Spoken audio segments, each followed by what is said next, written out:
Good evening प्यारे बच्चों। आज मैं लेकर आई हूँ through the eyes of travellers का part 7, 10th century to 17th century. और इसमें हम वो सब चीज़ें देखेंगे जो इब्न बतूता को नई लगी थी इंडिया में, जो उसे डिफरेंट लगा था और उसने किस तरह से डिस्क्रिप्शन करा है, वो सब हम यहाँ पर देखेंगे। सबसे पहली जो उसके लिए नई चीज़ थी वो था कोकोनट एंड द पान। जो इब्न बतूता था वो बिल्कुल ही, उसने पहली बार इंडिया में कोकोनट और पान देखा था। सबसे पहले उसका डिस्क्रिप्शन है पान के बारे में। तो the betel tree is a tree, जो ये पान का जो ट्री था वो उसी तरह से ग्रो किया जाता था जिस तरह से ग्रेप वाइन। अगर आप लोगों ने देखी भी हो तो आप देख सकते हैं कि मनी प्लांट की तरह इसकी लीव्स होती हैं और मनी प्लांट की तरह या ग्रेप वाइन, उसमें ग्रेप वाइन ज़्यादा फेमस था कंपेयर टू मनी प्लांट। तो मनी प्लांट शायद इंट्रोड्यूस ना हो लोगों को, तो ग्रेप वाइन की तरह ही ग्रो किया जाता था। The betel has no fruit, इसमें कोई भी फ्रूट्स नहीं होते थे और केवल इसे लीव्स के लिए ही ग्रो किया जाता था और इसे इस तरह से खाया जाता था जैसे कि अरेका नट होती हैं। अरेका नट के साथ, areca nut is like a nutmeg. Nutmeg means, nutmeg is like a जायफल। जायफल आपने देखा होगा, छोटा सा सुपारी। नटमैग का मतलब है सुपारी, ठीक है। पान लीव्स को सुपारी के साथ खाया जाता था। तो सुपारी को पहले बहुत सारे छोटे छोटे पार्ट्स में तोड़ दिया जाता था और पान, जो सुपारी है उसे वैसे भी चबाया जाता था मुँह में, लेकिन पान के साथ रखकर और उसमें थोड़ा सा चाक मीन्स उसमें जो वो चूना पाउडर है उसको मिलाया जाता था और फिर उसे लीव्स के साथ चबाया जाता था। तो इस तरह से पान उसके लिए एक नया प्रोडक्ट था इंडिया का। अब हम ये देखेंगे कि उसने इंडियन सिटीज़ को किस तरह से डिस्क्राइब किया था। तो सबसे पहले उसने ये बताया था कि जो इंडिया सिटी हैं फुल ऑफ अपॉर्चुनिटीज़ हैं, किसके लिए?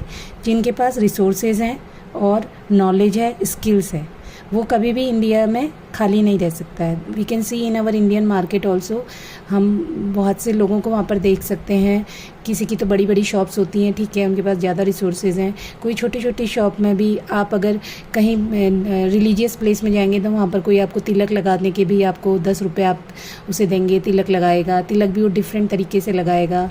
कोई बैंगल की शॉप्स होगी, कोई मेहंदी बनाने वाला होगा, कोई टैटू बनाने वाला होगा। इस तरह से अगर आपके अंदर स्किल्स है तो आपके पास, आप कभी भी खाली नहीं रह सकते हैं। डेंसली पॉपुलेटेड, अब जो सिटीज़ थी वो पूरी तरह से बहुत अच्छी तरह से पॉपुलेटेड थी।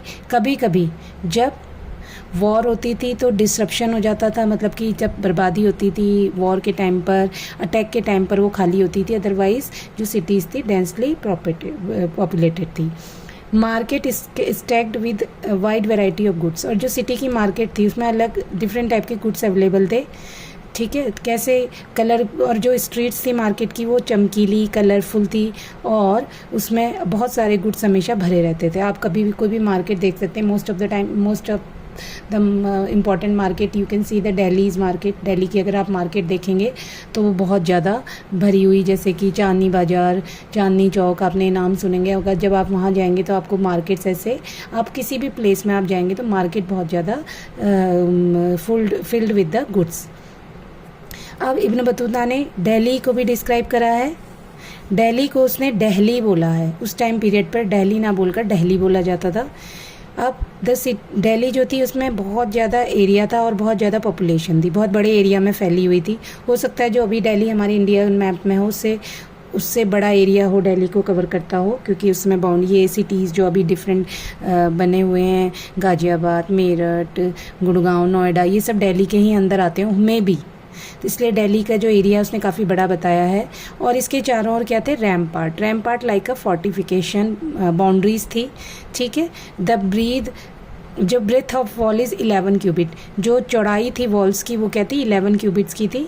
और इसके अंदर हाउसेस बने हुए थे। वॉल्स इतनी चौड़ी थी, मैंने पिक्चर भी ड्रॉ करी है, I can see show you. इस टाइप की वॉल्स आप देख सकते हैं। आप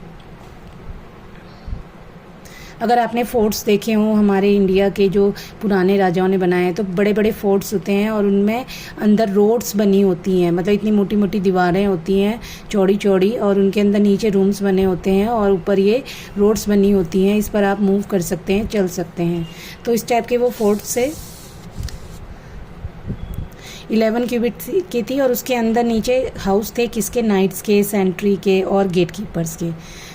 अब इस फोर्टिफिकेशन के अंदर स्टोर हाउसेस भी होते थे जिसमें हम एडिबल्स को स्टोर कर सकते हैं, मैगजीन्स, अम्यूनिशन, बैलिस्टर्स, हथियार और गोला बारूद और मशीन्स को स्टोर किया जाता था। ये फोर्टिफिकेशन में ही मतलब कि रैम्पार्ट में स्टोर किया जाता था, सो दैट कि कभी जब इन्वेशन होता था, अटैक होता था दूसरे स्टेट के थ्रू, तो उसी समय बाउंड्रीज़ में ही इन मशीन्स का और इस बैलिस्टाइल्स का यूज़ किया बैलिस्टर्स का यूज़ किया जाता था।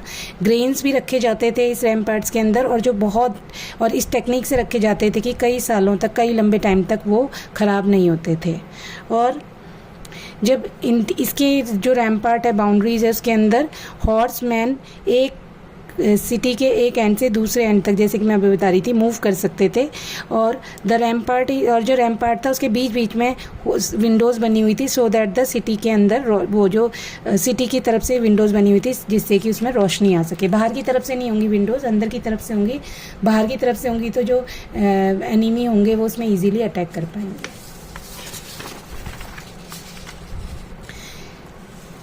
विंडो से लाइट्स अंदर आ सकती थी और इसमें बहुत से बीच बीच में टावर्स भी थे।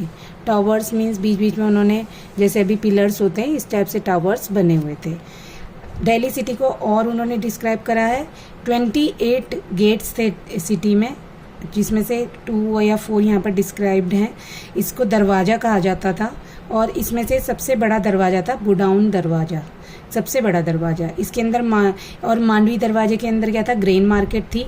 गुल दरवाजे के अंदर बहुत बड़ा गार्डन था, ऑर्चार्ड था। अब दिल्ली सिटी में एक बहुत अच्छी ग्रेव भी थी। ग्रेव मीन्स कब्रगाह भी थी और जिसको बहुत अच्छे से डेकोरेट किया गया था। मतलब कैसे, ग्रेव्स के ऊपर डोम्स थे, जहाँ जहाँ पर कब्र होती थी उसके ऊपर डोम्स बनाए जाते थे। डोम्स इस टाइप की एक डोम्स आपको पता ही होगा, लाइक दिस। और जिसमें डोम्स नहीं होते थे उसके ऊपर आर्क होता था। Arch means like this.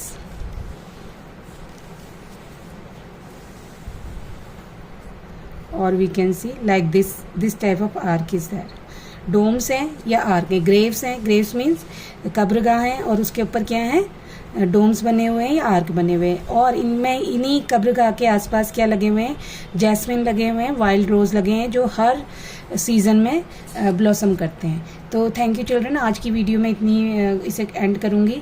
और मैं आपको बार बार बता रही हूँ कि मैंने पॉलिटिकल साइंस के लिए भी आपके लिए एक चैनल बनाया है, उसमें पॉलिटिकल साइंस के लेक्चर प्रोवाइड करती हूँ।